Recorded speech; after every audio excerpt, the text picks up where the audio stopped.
السلام علیکم ورحمۃ اللہ وبرکاتہ۔ ان الحمد للہ نحمده ونستعینه ونستغفره ونعوذ باللہ من شرور انفسنا ومن سیئات اعمالنا، من يهده الله فلا مضل له ومن يضلل فلا هادي له، واشهد ان لا اله الا الله وحده لا شريك له وأشهد أن محمدا عبده ورسوله، أما بعد فإن خير الحديث كتاب الله وخير الهدي هدي محمد صلى الله عليه وسلم، وشر الأمور محدثاتها وكل محدثة بدعة وكل بدعة ضلالة وكل ضلالة في النار۔ محترم حاضرین، الحمدللہ ہم نے پچھلے ہفتے باب ما جاء فی الذبح لغیر اللہ یہ چیپٹر پورا کر لیا کہ اللہ کے علاوہ کسی اور کی خوشنودی کے لیے، اللہ کے علاوہ کسی اور کی رضا کے لیے، اللہ کے علاوہ کسی اور کے نام پر اگر ہم ذبح کرتے ہیں تو یہ شرک ہے۔ اب اسی سے جڑا ہوا، اسی سے ریلیٹڈ ایک اور مسئلہ ہے جو ایک نئے چیپٹر کی شکل میں انشاءاللہ ہمارے سامنے آ رہا ہے، اور آج کا ہمارا باب چیپٹر ہے چیپٹر نمبر 10۔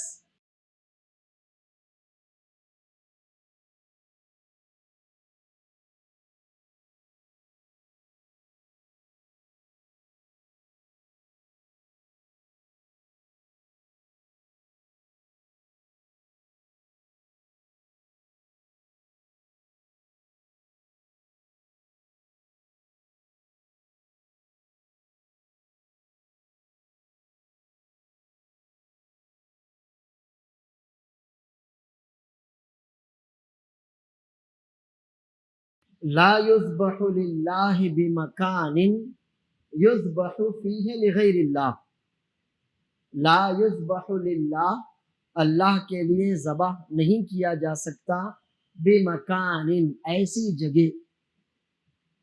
جگہ پر اللہ کے لیے بھی جانور ذبح نہیں کیا جا سکتا، یذبح فیہ لغیر اللہ کہ جہاں اللہ کے علاوہ کے نام پر قربانی کی جاتی ہو۔ جس جگہ غیر اللہ کے نام پر قربانی کی جاتی ہو، آپ اس جگہ اللہ کے نام پر بھی قربانی نہیں کر سکتے۔ لا یذبح للہ بمکان یذبح فیہ لغیر اللہ، اللہ کے علاوہ غیر اللہ کے لیے جس جگہ قربانی کی جاتی ہو، غیر اللہ کے نام پر، غیر اللہ کی خوشنودی کے لیے چڑھاوے چڑھائے جاتے ہوں، نظریں مانی جاتی ہوں، منتیں مانی جاتی ہوں، غیر اللہ کا تقرب حاصل کرنے کے لیے ان کے نام پر جانور ذبح کیے جاتے ہوں یا مختلف قسم کی عبادتیں انجام دی جاتی ہوں، تو ایسی جگہ آپ اللہ کے لیے بھی قربانی نہیں کر سکتے۔ یہ ہے آج کا ہمارا چیپٹر۔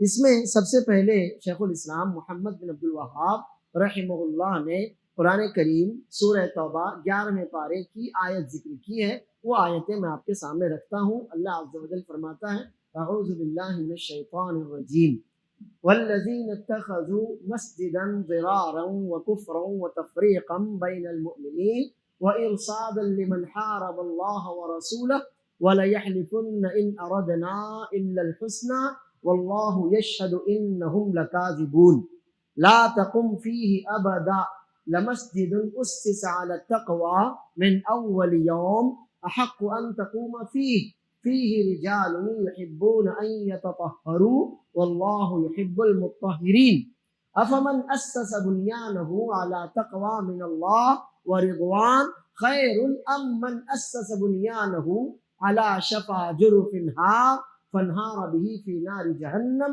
والله لا يهدي القوم الظالمين لا يزال بنيانهم الذي بنوا ريبة في قلوبهم إلا أن تقطع قلوبهم والله عليم حكيم۔ 11ویں پارے سورہ توبہ کی یہ 4 آیتیں ہیں۔ یہ 4 آیتیں منافقین نے ایک حرکت کی تھی، اسی واقعے کو سامنے رکھ کر نازل ہوئی۔ وہ مسئلہ یہ تھا کہ منافقین نے ایک مسجد بنائی تھی۔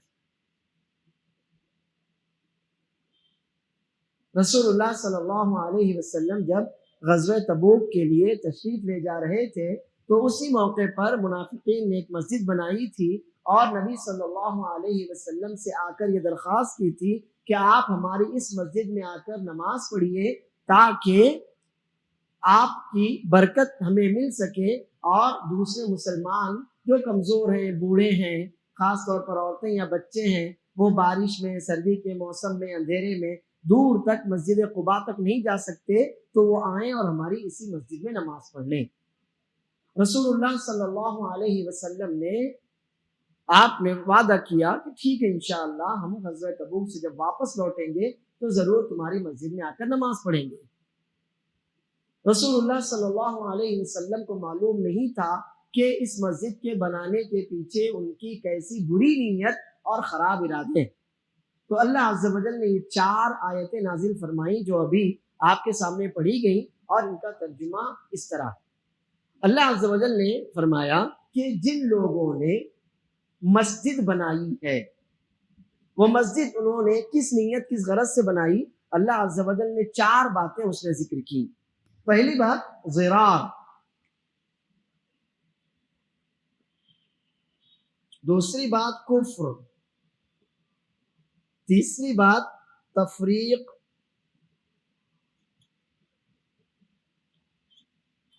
بین المؤمنین، اور چوتھی بات ارصاد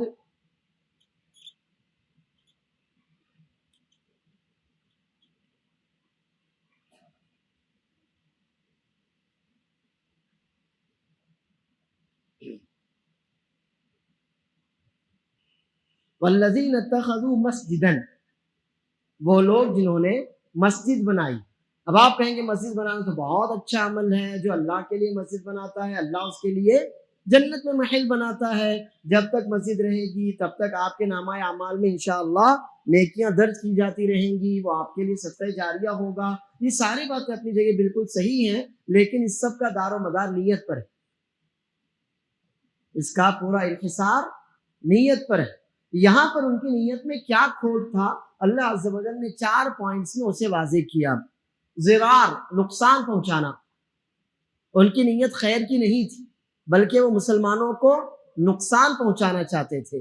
کفر، کافروں اور منافقوں کے لیے مسلمانوں کے خلاف مقام، جگہ مہیا کرنا چاہتے تھے کہ اسی مسجد میں سارے منافقین کا جمگھٹا ہو، یہودیوں کو موقع ملے اور وہاں مسلمانوں کے خلاف سازشیں کی جا سکے۔ اب مسجد ہے، ہمارا دھیان تو جائے گا نہیں کہ لوگ کیوں جمع ہو رہے ہیں، لوگ جمع ہوں گے تو سب سمجھیں گے کہ عبادت کے لیے، کسی جلسے کے لیے، دین سیکھنے کے لیے جمع ہو رہے ہیں، باقی ہمارے دھیان ایسی اس بات کی طرف نہیں جائے گا کہ وہ مسلمانوں کے خلاف سازشیں کرنے کے لیے جمع ہو رہے ہیں، کافروں کو مسلمانوں کے خلاف بتانے کے لیے یا ان سے کچھ پوائنٹس حاصل کرنے کے لیے جمع ہو رہے ہیں۔ تو اللہ نے واضح کیا کفر، کہ ان کا مقصد مسلمانوں کو فائدہ پہنچانا نہیں بلکہ کافروں کے ساتھ مسلمانوں کے خلاف سازشیں کرنا اور یہود اور کافروں کے لیے راہ ہموار کرنا تھا۔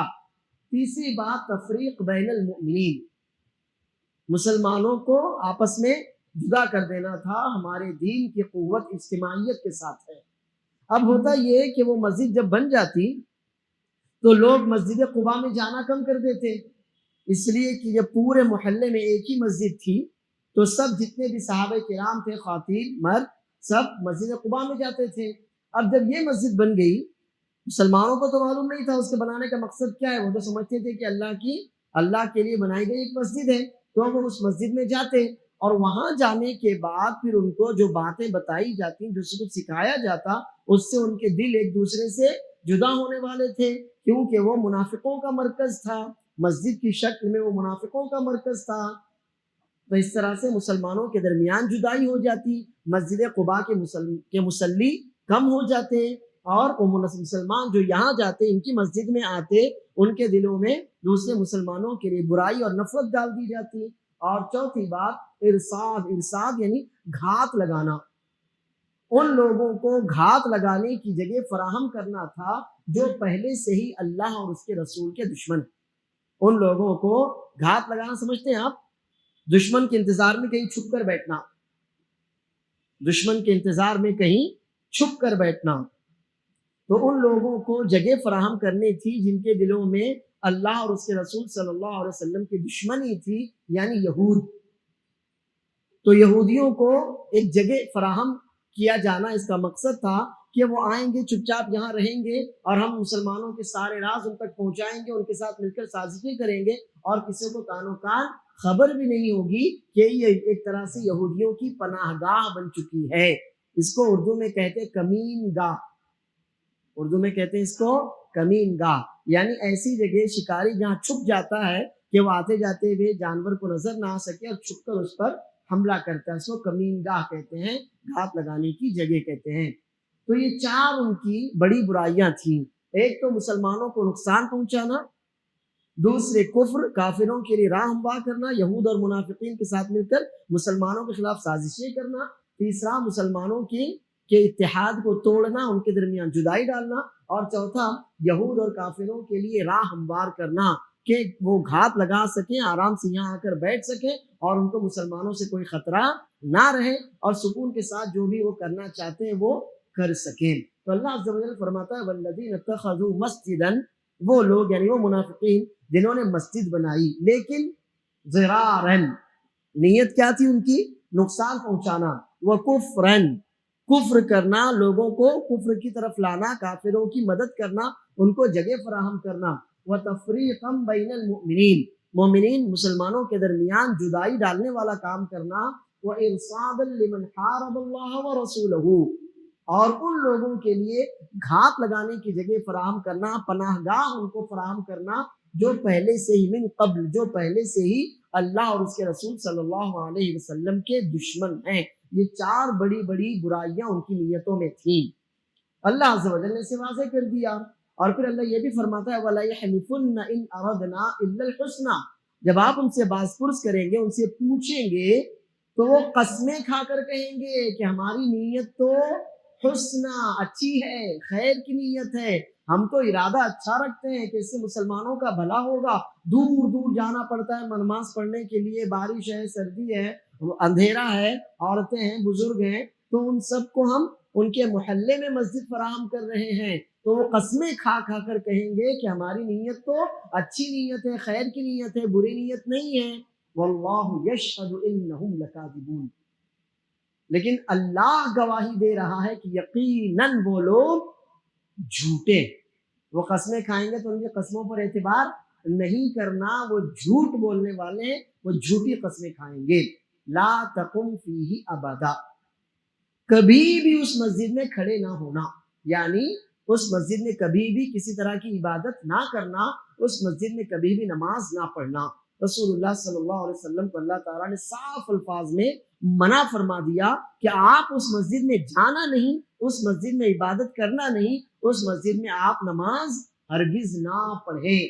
لمسجد اسس علی التقوی من اول یوم، پہلے ہی دن سے جس مسجد کی بنیاد تقوی پر رکھی گئی، احق ان تقوم فی، وہ مسجد اس بات کی زیادہ حقدار ہے کہ آپ وہاں پر عبادتیں کریں، وہاں قیام کریں، وہاں نماز پڑھیں۔ تو جس مسجد کی بنیاد تقوی پر رکھی گئی، وہ مسجد آپ کی عبادتوں کی زیادہ حقدار ہے۔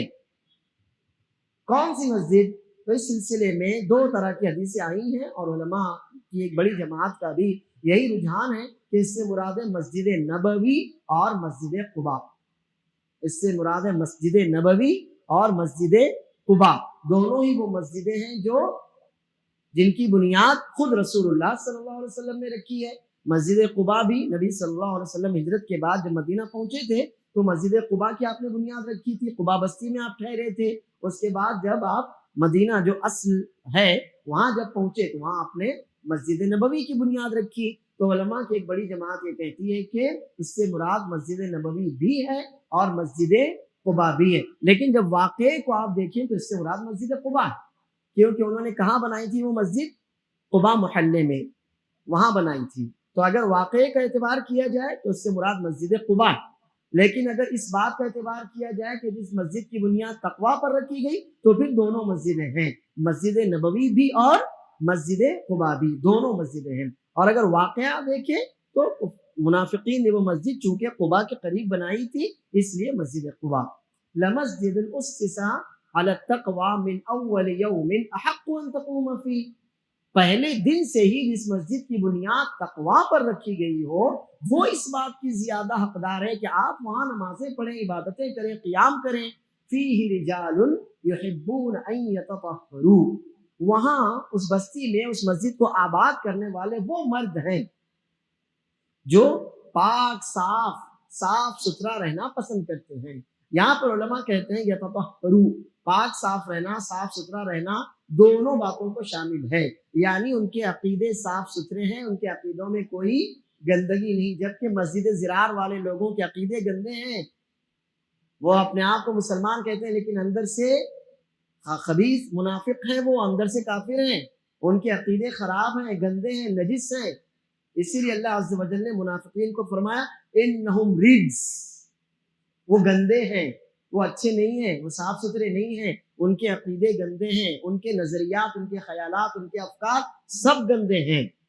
اور یہاں اللہ عز و جل نے فرمایا فیہ رجال یحبون ان یتطہروا، یہاں اس مسجد کو آباد کرنے والے وہ مرد ہیں جو صاف ستھرے رہنا پسند کرتے ہیں. یعنی ان کے عقیدے صاف ہیں، ان کے عقیدوں میں، ان کے دلوں میں کسی طرح کا کھوٹ نہیں، ریاکاری نہیں، شہرت پرستی نہیں، حرص اور ہوس نہیں، حسد اور بغض نہیں، اور سب سے بڑھ کر کفر اور نفاق نہیں. ان کے دل کفر سے، نفاق سے، الحاد سے اور جو بھی دل کی اور عقیدے کی برائیاں ہو سکتی ہیں ان سب سے ان کے دل پاک ہیں. اسی طرح ان کے جسم بھی پاک ہے. ایک مسلمان پاک ہوتا ہے، اس کی طہارت تھوڑی ٹوٹتی ہے. کسی کو بولو چل بھائی نماز پڑھنے، بولتا طہارت ٹوٹی ہوئی، یہ کیا بات ہے؟ سب جھوٹی بات ہے، بیکار کی بات ہے. مسلمان تو ہمیشہ پاک صاف رہتا ہے، اور اسی طرح سے ان کے کپڑے بھی پاک صاف رہتے ہیں، ان کا ماحول آس پاس وہ صاف ستھرا رہتے ہیں، صاف ستھرا رہنا پسند کرتے ہیں. واللہ یحب المطہرین، اور اللہ تعالیٰ بھی صاف ستھرے رہنے والوں سے محبت کرتا ہے. اللہ عز و جل محبت کرتا ہے، یعنی حقیقی معنی میں محبت کرتا ہے. جیسے اللہ عز و جل کی ذات کے شان کے لائق ہے ویسے وہ محبت کرتا ہے. ہماری طرح نہیں کہ ہم کسی سے محبت کرتے ہیں تو دل چاہیے محبت کرنے کے لیے، پھر اس دل میں اس کی طرف جھکاؤ اور رجحان ہوتا ہے. ان ساری باتوں کو سوچنے کی کوئی ضرورت نہیں. اللہ نے فرمایا وہ محبت کرتا ہے. ہم کہیں گے اللہ عز و جل کی یہ صفت ہے محبت کرنا. وہ اپنے جن بندوں کے اندر کچھ کوالٹیز پائی جاتی ہیں ان سے وہ حقیقی معنی میں محبت کرتا ہے. کیسے کرتا ہے؟ جیسے اس کی شان کے لائق، جیسے اللہ عز و جل کی شان کے لائق ہے. پھر اللہ عز و جل نے سوال پوچھا افمن اسس بنیانہ علی تقوی من اللہ ورضوان خیر ام من اسس بنیانہ علی شفا جروف النار فانہار به فی نار جہنم. ذرا بتاؤ تو کہ جس شخص نے، یعنی جن لوگوں نے اپنی عمارت کی بنیاد تقوی پر رکھی ہو، اللہ کی رضامندی پر رکھی ہو، یعنی انہوں نے جو مسجد بنائی تو اللہ کے تقوی سے لبریز ہو کر بنائی، اللہ عز و جل کی رضامندی کے احساس، خیالات اور عقیدے کے ساتھ بنائی، تو کیا یہ لوگ اور ان کی عمارت بہتر ہے، یا پھر وہ لوگ کہ جنہوں نے اپنی عمارت کی بنیاد ایک کمزور سی گھاٹی پر رکھی اور بس بہت جلد ہی وہ گھاٹی ان کو لے کر جہنم کی آگ میں گر جائے گی. کمزور سی گھاٹی سے مراد کفر، نفاق. انسان مضبوط ایمان کے ساتھ تھوڑا بھی عمل کرے تو انشاءاللہ وہ کامیاب ہے، لیکن دل میں کفر اور نفاق رکھتے ہوئے پوری دنیا کے بھی نیک اعمال کر لے تو بھی اس کو کوئی فائدہ ہونے والا نہیں ہے. لیکن آپ یہ نہ کہنا کہ شیخ نے تو کہا تھا تھوڑا، اگر ایمان مضبوط ہے تو تھوڑی نیکیاں بھی کافی، ایسا نہیں ہے. ایمان اور عمل کے ساتھ ہی آپ آگے بڑھنے والے ہیں، ایمان اور عمل کے ساتھ ہی آپ آگے بڑھنے والے ہیں. لیکن یہ سچ ہے کہ اصل چیز ایمان، اصل چیز بنیاد ایمان. تو ایمان اگر مضبوط ہے انشاءاللہ تھوڑی نیکیاں بھی ہمارے اور آپ کے کام آئیں گی، اور ایمان کے ساتھ وہ تھوڑی نیکیاں انشاءاللہ جنت میں جانے کا بندے کو حقدار بنائیں گی.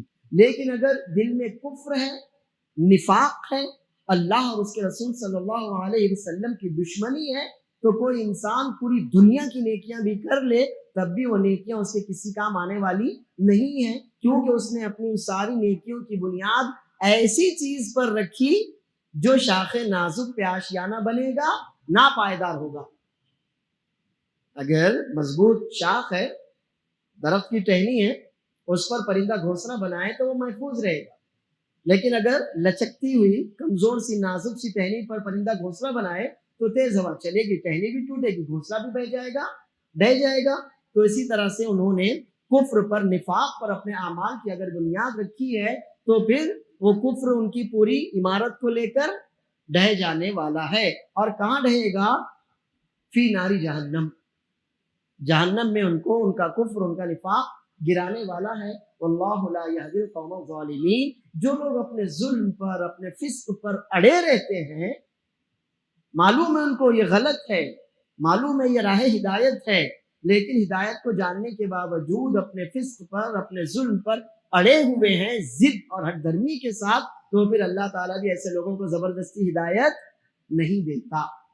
لا یزال بنیانہم الذی بنوا ریبۃ فی قلوبہم، انہوں نے جو عمارت بنائی تھی وہ عمارت اب ان کے دل میں کانٹے کی طرح کھٹکتی رہے گی، ان کو چین اور قرار ملنے والا نہیں ہے، کیونکہ ضمیر پر جو بوجھ ہوتا ہے وہ انسان کو قرار نہیں لینے دیتا۔ ان کے دلوں میں اب یہ بات ہے، کھٹکے گی کہ اللہ نے اپنے نبی کو بتا دیا، اب ہمارا کیا ہوگا، اب ہمارا کیا ہوگا، اب تو نقصان میں پڑ گئے، اب تو لوگ بھی ہم پر تھو تھو کریں گے، عزت چلی گئی، مال بھی چلا گیا لوگوں سے، اور دشمنیاں بھی ہو گئی۔ تو یہ جو ساری کھٹک ہے نا، ان کے دلوں میں برابر کھٹکتی رہے گی، الا ان تقطع قلوبہم، حتیٰ کہ ان کے دل ٹکڑے ٹکڑے ہو جائیں، ان کی موت ہو جائے۔ یعنی اب اسی کھٹک پر، اسی نفاق پر ان کی موت ہونے والی ہے۔ واللہ علیم حکیم، اور اللہ عز و جل یہ جو بات بتا رہا ہے نا، تو اس میں شک نہ کرنا، اللہ سب کچھ جاننے والا ہے۔ اللہ تعالیٰ ہر چھوٹی بڑی، چھپی ہوئی، ظاہر، ہر بات کو اچھی طرح جاننے والا علیم ہے، اور ہر بات کو، ہر کام کو اس کو پرفیکٹ وقت پر، پرفیکٹ طریقے سے پورا کرنے والا، حکمت والا ہے۔ یہ 4 آیتیں 11ویں پارے سورہ توبہ کی ہیں، جنہیں میں نے آپ کے سامنے رکھا۔ شیخ الاسلام محمد بن عبد الوہاب رحمہ اللہ نے اس کا صرف ایک ٹکڑا ذکر کیا ہے، لا تقم فیہ ابدا۔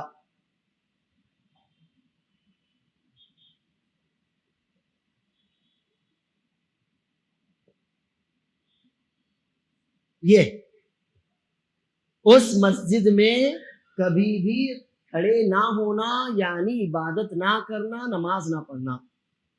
اب آپ کہیں گے مسجد تو تھی، کسی بھی نیت سے بنائی گئی تھی، ہم ان لوگوں کو ہٹاتے، اس کو اپنے مسجد کے کام میں لاتے، لیکن مسجد بنانے کا جب مقصد ہی غلط تھا، جب مسجد بنانے کا مقصد ہی غلط تھا، لہٰذا اب اس کا وجود بھی باقی نہیں رہنا چاہیے تھا۔ جب مسجد بنانے کا مقصد ہی غلط تھا تو اس کا وجود بھی اب نہیں رہنا چاہیے تھا۔ اسی وجہ سے رسول اللہ صلی اللہ علیہ وسلم نے صحابہ کرام رضی اللہ عنہ مجمعین کو بھیج کر اس مسجد کو ڈھا دیا۔ رسول اللہ صلی اللہ علیہ وسلم پر جب یہ آیتیں اتری، اللہ عز و جل نے آپ کو منافقین کی نیتوں سے خبردار کر دیا اور منع کر دیا کہ آپ اس میں عبادت کرنے نہیں جانا، اس میں نماز نہیں پڑھنا، تو نبی صلی اللہ علیہ وسلم نے پھر اس مسجد کو ڈھا دیا، کیونکہ اگر وہ مسجد رہ جاتی اپنی شکل میں تو رسول اللہ صلی اللہ علیہ وسلم کے بعد کے لوگوں کو بہکانے کے لیے منافقین کے پاس کوئی نہ کوئی موقع رہ جاتا، تو اس موقع کو ہی ختم کر دیا گیا۔ اسی کو کہتے ہیں نہ رہے بانس جی، تو اس مسجد کو ہی ختم کر دیا گیا، ڈھا دیا گیا، اور تاکہ اس سے عبرت بھی ہو، اور آئندہ وہ لوگ کچھ بھی کرنے سے پہلے کئی بار سوچ لیں، اس کے بعد کوئی قدم اٹھائیں۔ تو اب یہاں پر جو ہمارا آج کا ٹاپک ہے وہ ہے لا یذبح للہ بمکان یذبح فیہ لغیر اللہ، جس جگہ غیر اللہ کے نام پر قربانی کی جاتی ہو، آپ اس جگہ اللہ کے نام پر بھی قربانی نہ کریں۔ تو یہاں پر جو مسجد بنائی گئی تھی، ضرار، کفر، تفریق بین المؤمنین، ارصاد لمن حارب اللہ ورسولہ، 4 بڑی برائیاں، ان کی نیتوں میں کیا کیا کھوٹ تھا؟ مسلمانوں کو عمومی طور پر نقصان پہنچانا، اپنے کفر اور کافروں کے لیے، منافقوں کے لیے راہ ہموار کرنا، مسلمانوں کے درمیان جدائی ڈالنا، اور اللہ اور اس کے رسول صلی اللہ علیہ وسلم کے دشمنوں یعنی خاص طور پر یہودیوں کے لیے پناہ گاہ فراہم کرنا۔ یہ 4 بڑی برائیاں تھیں تو اللہ عز و جل نے فرمایا لا تقم فیہ ابدا، آپ کہیں بھی نماز پڑھیے لیکن ایسی جگہ آپ نماز نہ پڑھیے کیونکہ اس کا مقصد غلط تھا۔ اب اس کو اپنے ٹاپک سے جوڑیے، جس جگہ غیر اللہ کے نام پر قربانی کی جاتی ہو آپ اس جگہ اللہ کے نام پر بھی قربانی نہ کریں۔ سمجھ میں آ گیا آیت کا مفہوم اور چیپٹر ہمارا؟ جی ہاں۔ اس کے بعد پھر شیخ الاسلام محمد بن عبد الوہاب رحمہ اللہ نے ایک حدیث ذکر کی ہے، حدیث سنن ابی داود کی ہے، امام ابو داود سلیمان بن اشعث رحمہ اللہ کی کتاب ہے السنن، اس کی یہ حدیث ہے۔ ثابت بن ضحاک رضی اللہ عنہ اس حدیث کے راوی، یہ حدیث ثابت بن ضحاک رضی اللہ عنہ کی روایت سے ہے، جسے امام ابو داود نے اپنی کتاب السنن میں روایت کیا ہے۔ وہ کہتے ہیں نظر رجل ان ينحر ابلا ببوانا، ایک شخص نے، ایک صحابی نے نظر مانی کہ وہ بوانا جگہ کا نام ہے، انہوں نے نظر مانی کہ وہ بوانا نامی جگہ پر ابل اونٹ افلا ينظرون الى الابل یعنی اونٹ، ایک صحابی نے نظر مانی کہ وہ بوانا نامی جگہ پر اونٹ ذبح کریں گے۔ اب انہوں نے نظر مان لی، اب پہلے نظر تو مان لی لیکن سوچا کہیں غلط نہ ہو جائے، نظر تو میں نے مان لی ہے لیکن اب پوری کروں نہ کروں۔ فسأل النبی صلی اللہ علیہ وسلم عن ذلک، تو نبی صلی اللہ علیہ وسلم سے مسئلہ پوچھا، نظر مان لی تھی، معلوم نہیں تھا جائز ہے جائز ہے، نظر ماننا جائز تھا ٹھیک ہے معلوم تھا ان کو، لیکن میں نے فلاں جگہ اونٹ ذبح کرنے کی جو نظر مان لی ہے تو اب اس جگہ میں ذبح کر سکتا ہوں نہیں کر سکتا، یہ مسئلہ انہوں نے نبی کریم صلی اللہ علیہ وسلم سے پوچھا۔ تو نبی صلی اللہ علیہ وسلم نے ان سے 2 سوال کیے۔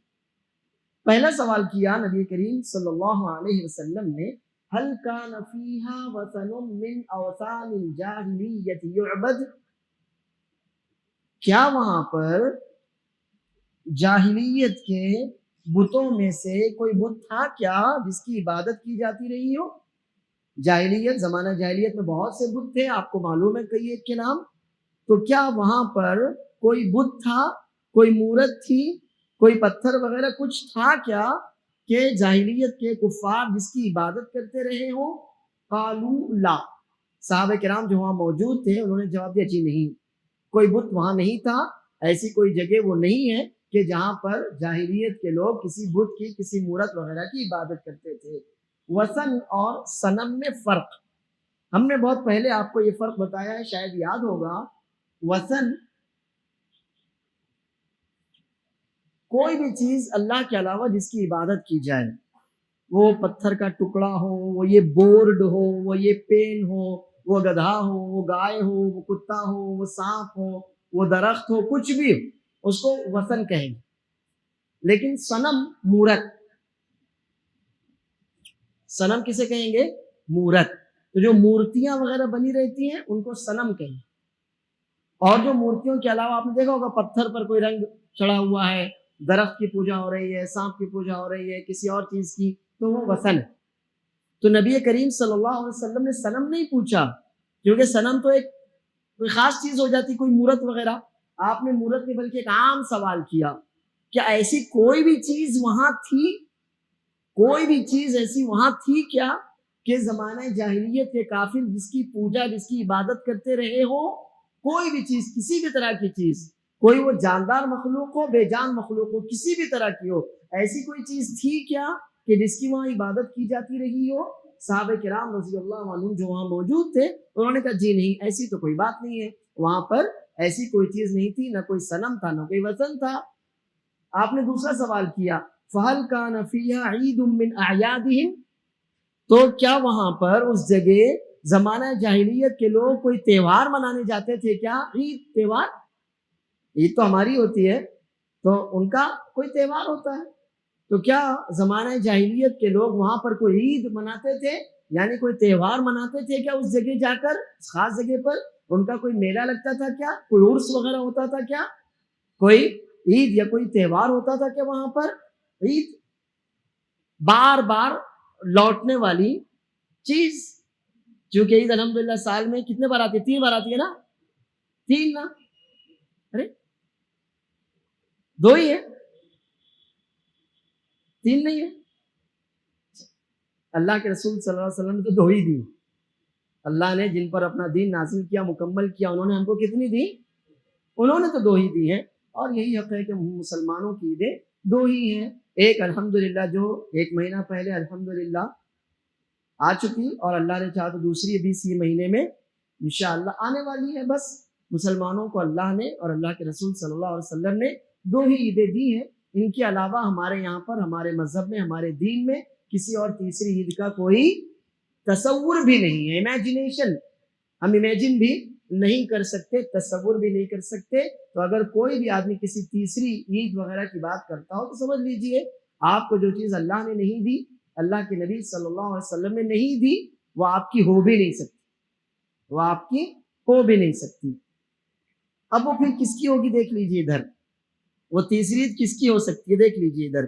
فَهَلْ كَانَ فِيهَا عِيدٌ مِّنْ أَعْيَادِهِمْ یعنی اہل الجاہلیہ، کیا زمانے جاہلیت کے لوگ اس جگہ کو عید مناتے تھے؟ کیا کوئی تہوار مناتے تھے؟ کہ وہاں جا کر وہاں کوئی عرس وغیرہ ہوتا تھا، وہاں کوئی میلہ لگتا تھا کیا زمانے جاہلیت کے لوگوں کا؟ قالوا لا. صحابہ کرام رضی اللہ عنہ مجمعین نے کہا نہیں ایسی بھی کوئی بات نہیں. اب آپ ان سوالوں پر غور کیجئے. یہ جو پہلا سوال ہے نا، یہ شرک سے ریلیٹڈ ہے. کس سے ریلیٹڈ ہے؟ شرک. کیا وہاں پر شرک ہوتا تھا کیا؟ دوسرا سوال جو ہے یہ وسیلہ شرک ہے.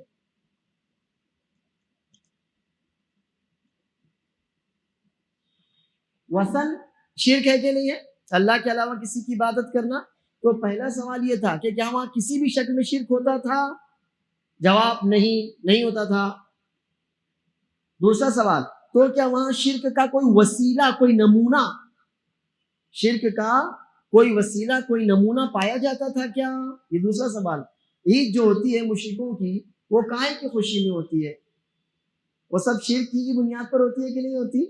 مشرکوں کی جتنی بھی عیدیں ہوتی ہیں وہ کس بنیاد پر ہوتی ہیں؟ سب شرک کی بنیاد پر ہوتی ہے نا.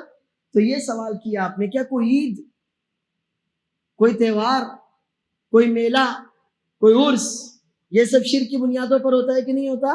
تو آپ نے پوچھا کیا ایسا کوئی وسیلہ شرک، نمونہ شرک وہاں تھا کیا؟ تو دیکھیے دونوں باتیں. ایک تو شرک، کیا وہاں کوئی شرک ہوتا تھا؟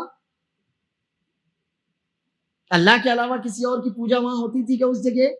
نہیں ہوتی تھی الحمدللہ. دوسرا سوال، کیا وہاں پر شرک، چلو الحمدللہ نہیں ہوتا تھا، لیکن شرک کا کوئی نمونہ پایا جاتا تھا کیا؟ کہ مشرکین اپنی عید کے موقع پر وہاں تہوار، وہاں عید مناتے ہوں، وہاں میلہ لگاتے ہوں، وہاں عرس بھرواتے ہوں، اس طرح کا. یہ ساری چیزیں نمونہ شرک کہلاتی ہیں. کیا کہلاتی ہیں؟ نمونہ شرک، مظہر شرک، وسیلہ شرک. تو دونوں باتوں کے بارے میں نبی صلی اللہ علیہ وسلم نے پوچھ لیا. صحابہ کرام رضی اللہ عنہ نے جواب دیا جی نہیں، نہ وہاں کسی بھی طرح شرک ہوتا تھا اور نہ وہاں پر کسی بھی طرح کا شرک کا نمونہ یا وسیلہ یا مظہر پایا جاتا تھا. الحمدللہ وہاں ایسی کوئی بات نہیں تھی. اب جب نبی صلی اللہ علیہ وسلم دونوں باتوں کی طرف سے مطمئن ہو گئے تو آپ نے فرمایا فقال اوف بنظرک. ٹھیک، اب ہم مطمئن ہو گئے، وہاں پر نہ کوئی شرک تھا اور نہ وہاں پر شرک کا کوئی نمونہ تھا، شرک کا کوئی شعبہ، کوئی برائی وہاں پر نہیں تھی. تو الحمدللہ اوفی بنظرک. ٹھیک ہے، اب تم اپنی نظر پوری کرو. یعنی اب اس جگہ جا کر آپ چاہیں تو جانور ذبح کر سکتے ہیں. اوفی بنظرک، ٹھیک ہے، تم اپنی نظر پوری کر سکتے ہو. فإنہ، ہم نے آپ سے جو سوالات کیے اس کی وجہ یہ تھی، فإنہ لا وفاء لنظر فی معصیت اللہ. اللہ کی نافرمانی اگر ہو رہی ہو تو ایسی نظر پوری نہیں کی جائے. اللہ کی نافرمانی کی نظر اگر آپ نے مان لی ہو یا آپ کے اس کام کو کرنے کی وجہ سے اللہ کی نافرمانی ہو رہی ہو تو پھر ایسی نظر پوری نہیں کی جائے گی، اس کو پورا کرنا حرام ہوگا. ولا فیما لا یملک ابن آدم، اور ایسے کام کی بھی نظر پوری نہیں کی جائے گی کہ آدمی جس کی طاقت نہیں رکھتا. ایسا کام بھی نظر کے طور پر پورا نہیں کیا جا سکتا کہ جس کے کرنے کے آدمی میں طاقت نہیں ہے. تو دونوں باتیں نہیں ہونا. ایک تو اللہ کی نافرمانی والا کام آپ نہیں کریں گے، چاہے آپ نے نظر مان لی ہو لیکن آپ ایسی نظر پوری نہیں کریں گے. ولا فیما لا یملک ابن آدم، اور ایسا بھی کام آپ نہیں کریں گے گرچہ آپ نے نظر ہی مان لی ہو، ایسا کام آپ نہیں کریں گے کہ جو آپ کے اختیار میں نہ ہو، آپ اس کام کو کرنے کی طاقت نہیں رکھتے. اب یہاں پر یہ حدیث آپ کے سامنے ہے، اور ہمارا جو باب کا ٹاپک عنوان ہے وہ ہے ایسی جگہ جہاں غیر اللہ کے نام پر قربانی کی جاتی ہو، جانور ذبح کیے جاتے ہوں، اس جگہ اللہ کے نام پر بھی قربانی نہیں کی جا سکتی. واضح ہو گئی وہ بات؟ کیوں؟ اس لیے کہ اس میں مشرکین کی مشابہت ہے. کیوں نہیں کی جا سکتی؟ اس لیے کہ وہاں پر جو لوگ قربانی کر رہے ہیں وہ اللہ کے علاوہ کے نام پر کر رہے ہیں. اب ماشاءاللہ آپ موحد ہیں، آپ بھی وہاں جا کر قربانی کریں گے تو مشرکوں کی مشابہت ہوگی کہ نہیں ہوگی؟ ہوگی نا. کس کو معلوم آپ کس کے نام پر قربانی کر رہے ہیں؟ ہم تو یہی کہیں گے بھائی وہاں پر بابا کے نام پر ہو رہی تھی، آپ نے بھی کی، تو مشرکوں کی مشابہت ہے کہ نہیں ہے؟ ہے نا. اور آپ جانتے ہوں گے من تشبہ بقوم فہو منہم، آپ جن لوگوں کی مشابہت اختیار کریں گے اللہ کے یہاں آپ کا معاملہ بھی انہی کی جیسا ہونے والا ہے. اللہ محفوظ رکھے. آپ جن لوگوں کا معاملہ جیسی مشابہت اختیار کریں گے ویسا ہی معاملہ اللہ کے یہاں آپ کا ہونے والا ہے. تو اس میں مشرکوں کی مشابہت ہے. دوسری بات اس میں یہ بھی ہے کہ بہت سی دفعہ ایسا ہوتا ہے کہ کوئی آدمی آپ کے پاس کوئی سوال کرنے آتا ہے، تو جب تک سوال اچھی طرح سے واضح نہ ہو، اس کے پوائنٹ سمجھ میں نہ آئیں، جواب نہیں دینا چاہیے. رسول اللہ صلی اللہ علیہ وسلم نے انہوں نے آپ سے پوچھا تو آپ کہہ دیتے کر لو یا کہہ دیتے نہ کرو، تو یہ تفصیل پوری سمجھ میں آتی کیا؟ جی نہیں. تو جب تک رسول اللہ صلی اللہ علیہ وسلم کے لیے جو مختلف پہلو تھے واضح نہیں ہوئے تب تک نبی کریم صلی اللہ علیہ وسلم نے جواب دیا کہ آپ نے جواب نہیں دیا جب تک پوری باتیں واضح نہیں ہو گئی.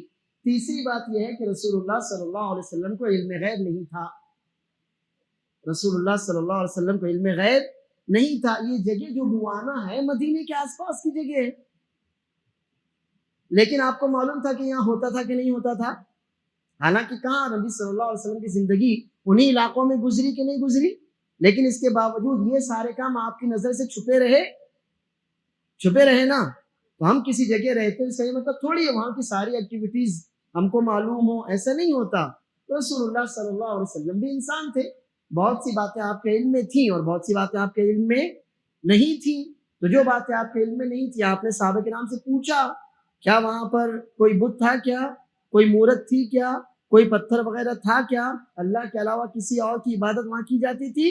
صحابہ کرام نے کہا نہیں. آپ نے پوچھا، پھر آپ نے سوال کیا اچھا تو کیا وہاں کوئی جاہلیت والے عید مناتے تھے، تہوار مناتے تھے، کوئی میلہ عرس وغیرہ کرتے تھے کیا؟ صحابہ کرام نے کہا نہیں. اس سے معلوم ہوا رسول اللہ صلی اللہ علیہ وسلم کو یہ باتیں معلوم نہیں تھی. اگر معلوم ہوتی تو اتنا سب پوچھنے کی ضرورت نہیں پڑتی. اس کے بعد اگلی بات یہ ہے کہ رسول اللہ صلی اللہ علیہ وسلم نے ان کو اجازت دی ٹھیک ہے آپ اپنی نظر پوری کریں، یعنی جب آپ کی نظر اس نظر میں شرک نہیں ہے، نمونہ شرک نہیں ہے، اور اس کو کس چیز میں آپ سمیٹ سکتے ہیں؟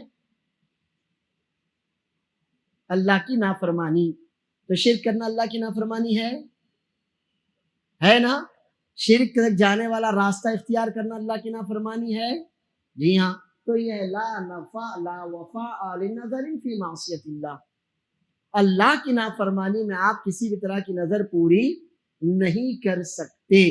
تو شرک اللہ کی نافرمانی، شرک کا کوئی نمونہ کسی بھی طرح کا حصہ وہ بھی اللہ کی نافرمانی. تو کسی بندے نے اگر ایسی نظر مان لی ہو کہ جس میں اللہ کی نافرمانی ہو رہی ہو، چاہے اللہ کا حق مارا جا رہا ہو یا بندوں کا حق مارا جا رہا ہو یا خود اپنی ذات کا حق مارا جا رہا ہو، تو پھر آپ کو ایسی نظر پوری نہیں کرنا چاہیے. اللہ کے رسول صلی اللہ علیہ وسلم کی جو اونٹنی تھی قصوہ، آپ نے سنا ہوگا قصوہ، وہ اصل میں ایسا ہے اس کا معاملہ کہ ایک مسلمان صحابیہ رضی اللہ عنہا کو کافر قید کر کے لے گئے. انہوں نے پکڑ لیا اور لے گئے اپنے قبیلے میں جہاں وہ رہتے تھے. اب اللہ عز و جل کا فضل ایسا ہوا کہ رات میں انہوں نے انہیں قید نہیں رکھا، بس ایک کمرے میں ان کو بند کر دیا. اب یہ اٹھی، دیکھا انہوں نے کمرہ، دروازہ کھل گیا اور باہر نکلی. اونٹ بہت اچھا ان کو ماشاءاللہ دوڑانا آتا تھا. وہ ایک اونٹنی کے پاس گئی تو اونٹنی ہنانے، جانور ہناتا ہے نا، آواز لگا نکالتا ہے نا، تو انہوں نے اس کو سہلایا. جانور چپ ہو گیا. آپ دیکھیے کوئی جانور بہت زیادہ آپ کے پیروں میں لپٹ رہا ہو یا آواز نکال رہا ہو، آپ اس کے سر پر ہاتھ پھیریے، آپ اس کے جسم پر ہاتھ پھیریے، وہ آپ سے مانوس ہو جاتا ہے. تو انہوں نے اس اونٹنی کو سہلایا، اس کی گردن پر، اس کے گلے پر ہاتھ پھیرا، اونٹنی ان سے مانوس ہو گئی اور وہ اونٹنی پر بیٹھی اور اس کو لے کے نکل پڑی. انہوں نے نظر مانی کہ اللہ اگر تو نے مجھے ان کافروں سے نجات دی اور مدینہ منورہ مجھے عزت اور عافیت کے ساتھ پہنچا دیا تو میں اس اونٹنی کو ذبح کر دوں گی. انہوں نے نظر مانی اللہ اگر تو نے مجھے عزت اور عافیت کے ساتھ ان سے نجات دی اور مدینہ منورہ پہنچا دیا تو میں اس اونٹنی کو ذبح کر دوں گی. اللہ کا فضل، وہ وہاں مدینہ منورہ خیر عافیت کے ساتھ پہنچ گئی. رسول اللہ صلی اللہ علیہ وسلم کے پاس آپ کی خدمت میں صبح حاضر ہوئی اور کہا اللہ کے رسول صلی اللہ علیہ وسلم ایسا ایسا واقعہ ہوا اور میں نے نظر مان لی کہ میں اس اونٹنی کو ذبح کروں گی. تو رسول اللہ صلی اللہ علیہ وسلم نے فرمایا تم نے اس اونٹنی کے احسان کا کتنا برا بدلہ دیا. اس اونٹنی پر اللہ نے تم کو نجات دی اور تم نے اسی کو ذبح کرنے کی نظر مان لی. تو آپ نے فرمایا اپنی نظر کا کفارہ دو اور لا نظر لا وفاء لنظر فی ما لا یملک ابن آدم. وہ اونٹنی تمہاری ہے کیا؟ اور پھر اس اونٹنی نے تم کو نجات دی، اللہ نے اس کے ذریعے تم پر احسان کیا، اب تم اسی کو ذبح کر دو. ایسا مت کرو. انسان جس چیز کا اختیار نہیں رکھتا اس کو ایسی نظر ماننا بھی نہیں چاہیے، اور اگر اسے نظر مان لی تو پھر اس کو وہ پورا بھی نہیں کرے گا. تو یہ آج کا ہمارا درس ہے. اب اس میں ایک بات بہت اہم ہے اور وہ بھی ہمارے عقیدے کا حصہ ہے، نظر. یہ نظر کیا ہے، ماننا چاہیے نہیں ماننا چاہیے، اس کی کیا قسمیں ہیں، اس کا کیا کفارہ ہے. اللہ نے توفیق دی انشاءاللہ تو اگلے ہفتے پوری تفصیل سے یہ ساری باتیں آپ کے سامنے رکھنے کی کوشش کی جائیں گی. وباللہ التوفیق وصلی اللہ وسلم وبارک علی نبینا محمد. آج کے درس میں کوئی سوال ہو تو آپ پوچھ سکتے. وہاں شرک ہو رہا ہے نا، کیا وہاں ان کی عید، کافر لوگ اپنی عید میں کیا کرتے ہیں؟ شرک ہی تو کرتے ہیں نا.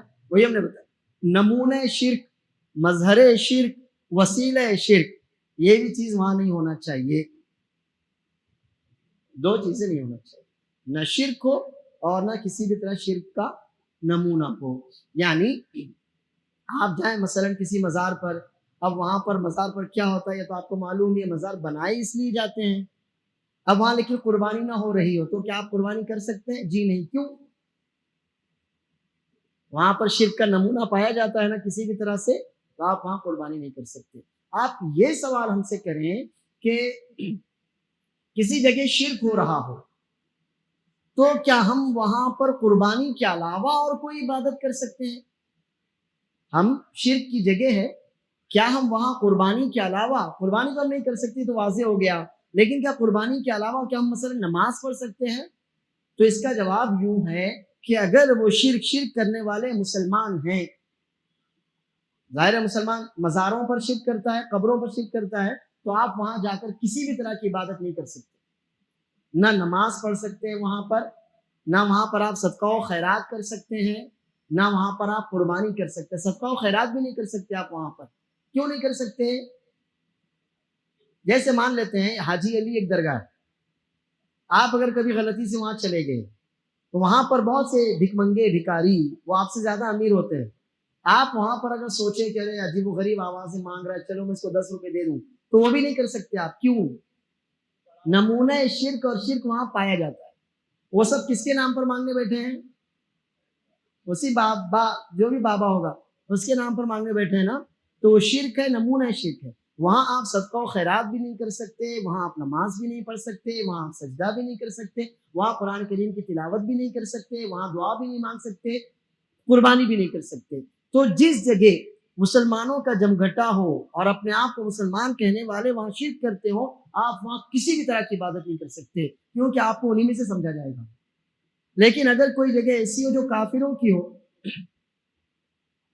مثال کے طور پر مندر، مثال کے طور پر کلیسا، گرجا، گرودوارا، ٹھیک ہے، وہاں اگر آپ وہاں چلے گئے اور ان لوگوں نے آپ سے کہا کہ چلیے آپ کی نماز کا وقت ہو گیا ہے، اگر آپ مناسب سمجھیں تو ہم یہاں کی تصویریں ہٹا دیتے ہیں، جگہ صاف کر دیتے ہیں، آپ نماز پڑھ لیے. آپ تو کیا آپ پڑھ سکتے ہیں؟ جی بالکل پڑھ سکتے ہیں. اگر آپ کسی گرجا گھر میں چلے گئے، کسی مندر میں چلے گئے جو کافروں کی عبادت گاہ، اور نماز کا وقت ہو گیا اور انہوں نے کہا کہ بھائی اب یہاں مسجد تو ہے نہیں، کہاں آپ دور جائیں گے، تو ایسا کرتے ہیں ہم یہ جگہ آپ کے لیے صاف کر دیتے ہیں، خالی کر دیتے ہیں، تصویر وغیرہ ہٹا دیتے ہیں. اب آپ وہاں نماز پڑھ سکتے ہیں کیا؟ جی پڑھ سکتے ہیں.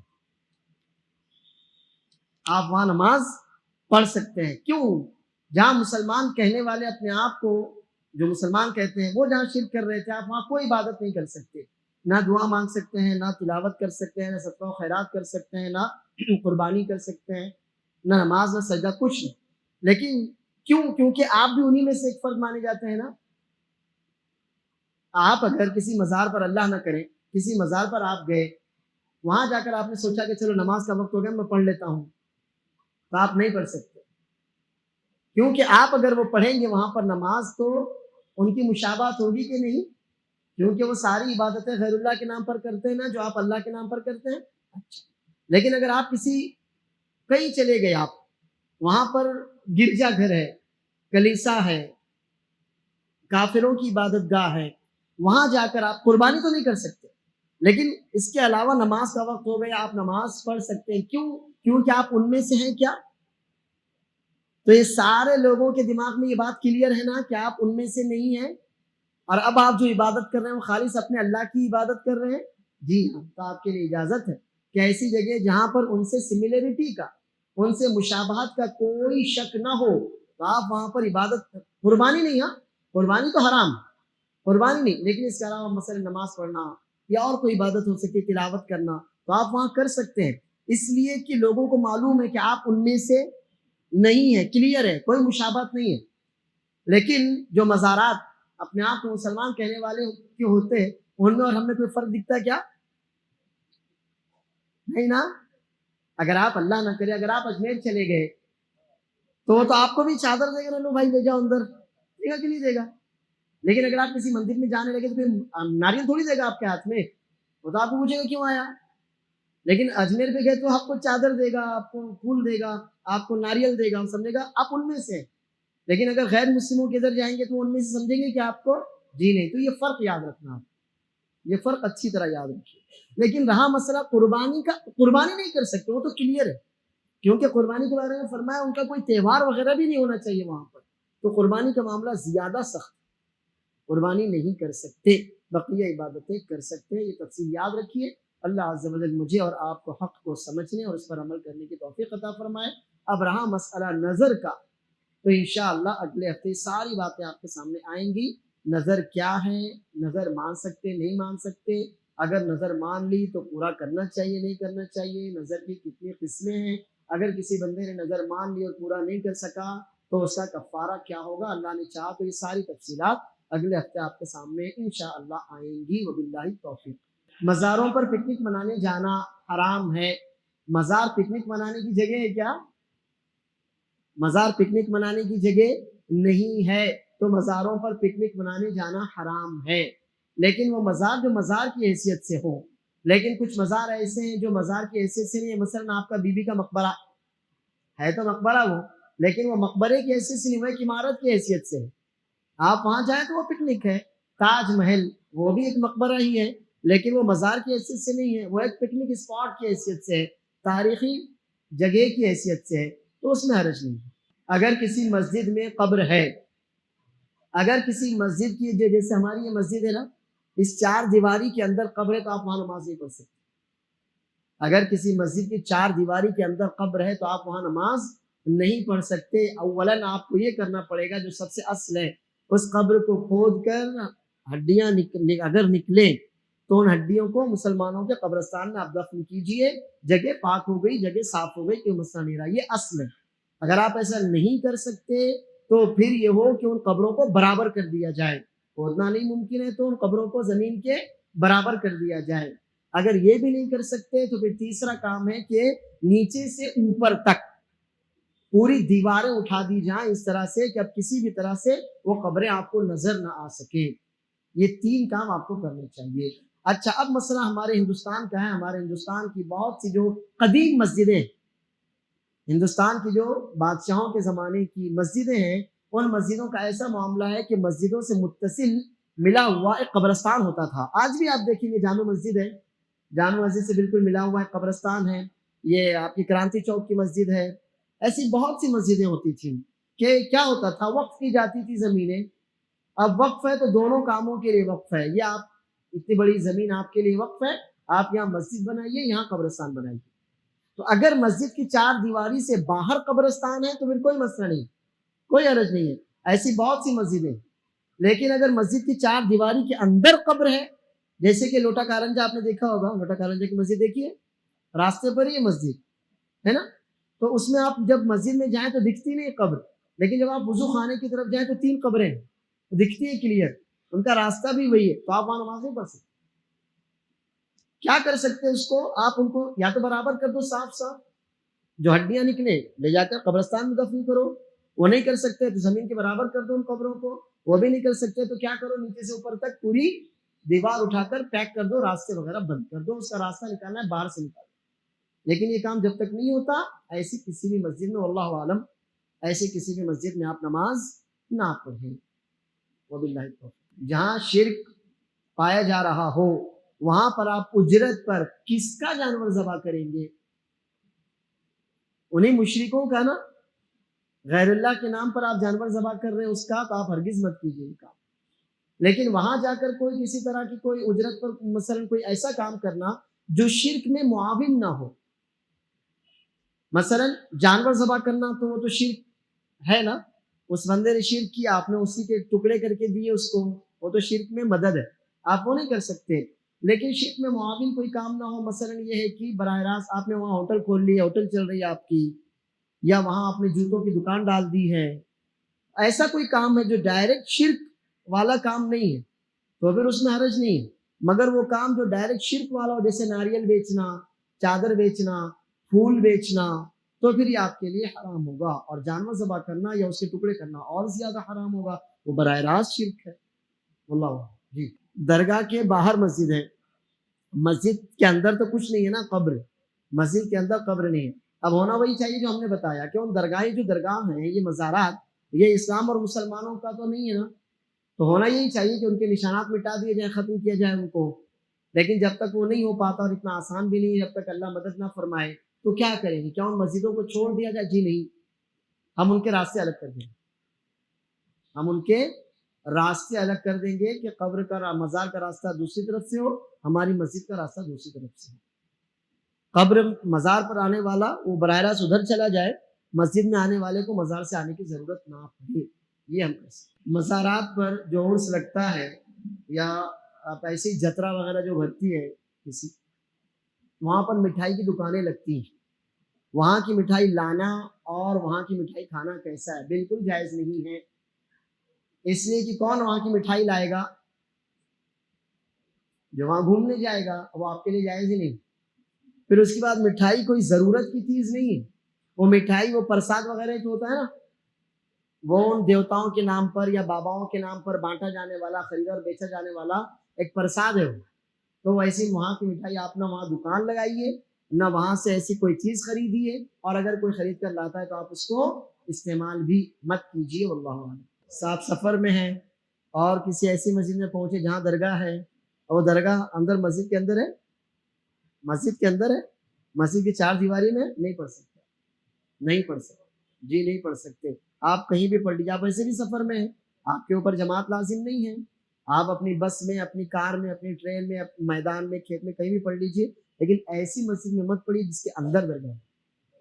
اللہ. یہ سوال ہے جیسے کہ خلد آباد میں عرس بھرتا ہے، وہاں پر وہ کھاجا بنتا ہے، وہی نا؟ جی جی جی جی. وہ تو آنے جانے والوں سے اپنا مال نکالنا ہے، اس میں کوئی عرض نہیں ہے. اس کا اس درگاہ سے یا عرس سے کوئی تعلق نہیں. وہ یہ ہے کہ جو لوگ عرس کے لیے آ رہے ہیں، کافی بڑی پبلک ہوتی ہے، میرا خیال ہے ہزاروں میں، لاکھوں میں ہوتے ہوں گے لوگ، پیدل جانے والے، گاڑیوں سے جانے والے.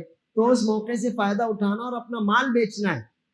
اس کا شرک سے، چڑھاوے سے کوئی تعلق نہیں ہے، تو پھر آپ ایسی کوئی دکان بھی لگا سکتے ہیں، بلکہ اس سے خرید بھی سکتے ہیں اور اس کو کھا بھی سکتے ہیں، ایسا کوئی مسئلہ نہیں۔ ویسے تو دیکھیے وہ کھاجا میں بچوں کو تو ویسے لڈو میں بھی بچوں کو تولتے ہیں، نہیں ویسا نہیں ہے، وہ اصل جو کھاجا بنایا جا رہا ہے وہ وہاں کی ایک اسپیشلٹی ہے، وہ جو کھاجا بنا رہے ہیں نا وہ وہاں کی ایک اسپیشلٹی ہے، وہ سال کے 12 مہینے ملتا ہے نا کھاجا، لیکن اسے آپ دیکھیں گے گنپتی کے موقع پر ایک مخصوص مٹھائی بنائی جاتی ہے جو پورے سال نہیں بنتی، ایسا تو نہیں ہے نا کھاجا، نہیں نا، وہ پورے سال بنتا ہے اور اس موقع پر زیادہ بنتا ہے کیونکہ پبلک زیادہ ہوتی ہے، تو اگر اس کا شرک سے تعلق نہیں ہے تو پھر کوئی حرج نہیں ہے اس میں۔